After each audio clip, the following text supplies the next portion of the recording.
Assalamualaikum warahmatullahi wabarakatuh. Izin memperkenalkan diri, nama saya Muhammad Hisham Sabani, mahasiswa jurusan Sosiologi, asal dari kelas E dengan NIM 1258030 153. Saya di sini ingin menjelaskan tentang pengertian ilmu politik dan ruang lingkup ilmu politik.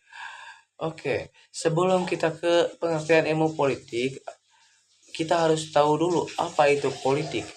Politik secara etimologi berasal dari bahasa Yunani kuno, yaitu polis, yang memiliki arti warga atau negara.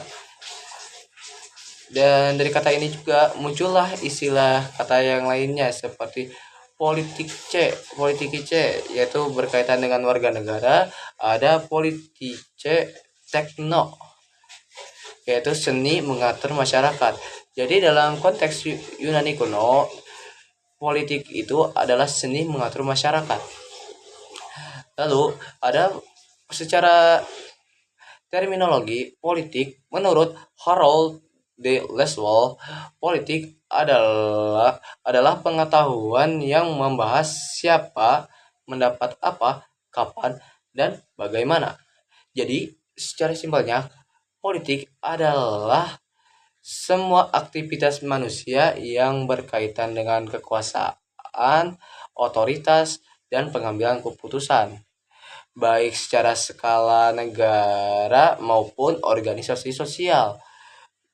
Nah, selanjutnya baru ke ilmu politik.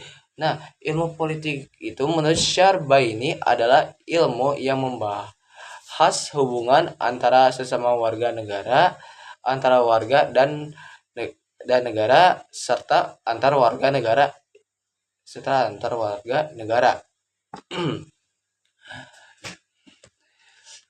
Tapi secara simpelnya itu adalah ilmu politik adalah cabang ilmu sosial yang mempelajari aspek yang penting dalam kehidupan bernegara, seperti bagaimana negara berjalan, bagaimana kekuasaan dijalankan, bagaimana keputusan dibuat, dan lain-lain seperti itu.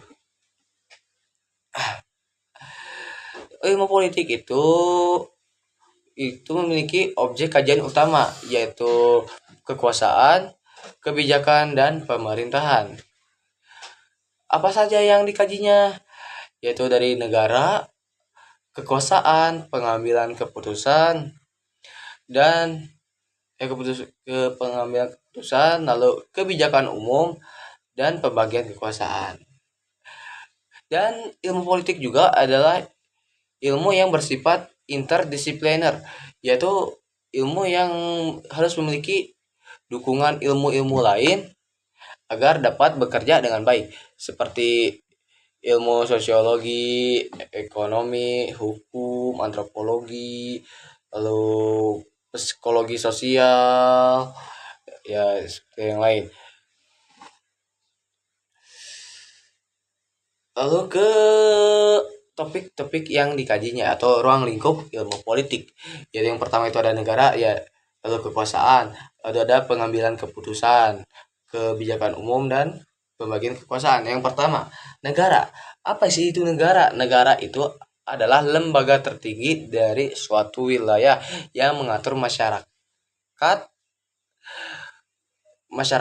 warga negara melalui hukum dan kebijakan. Lalu kedua ada kekuasaan.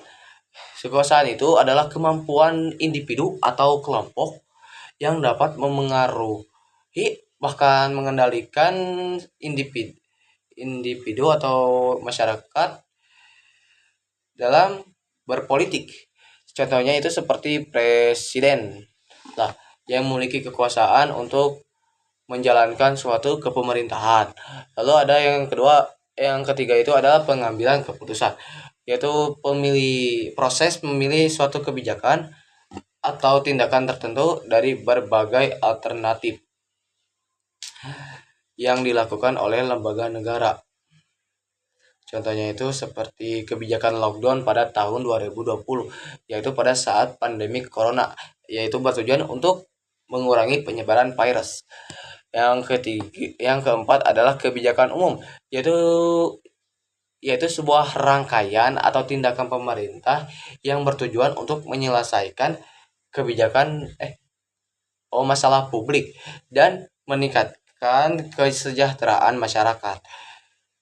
Contohnya itu seperti program subsidi BBM.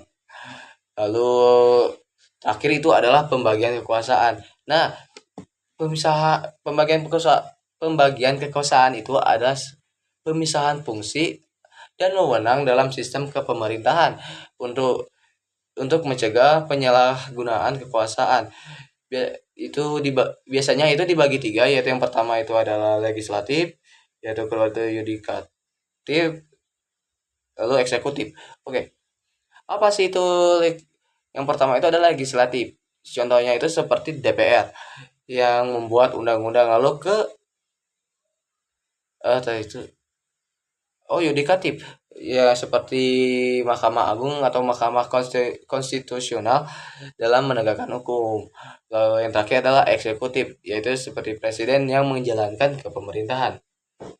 Jadi apa yang dapat sedikit saya simpulkan, jadi kita ilmu politik itu adalah ilmu yang bukan membahas warga negara saja, tapi kita dapat mengetahui bagaimana negara itu bekerja, kenapa kekuasaan begini, apalagi kita mahasiswa jurusan sosiologi yang dapat mengetahui bagaimana kepemerintahan itu bekerja. Sekian dari saya. Wassalamualaikum warahmatullahi wabarakatuh.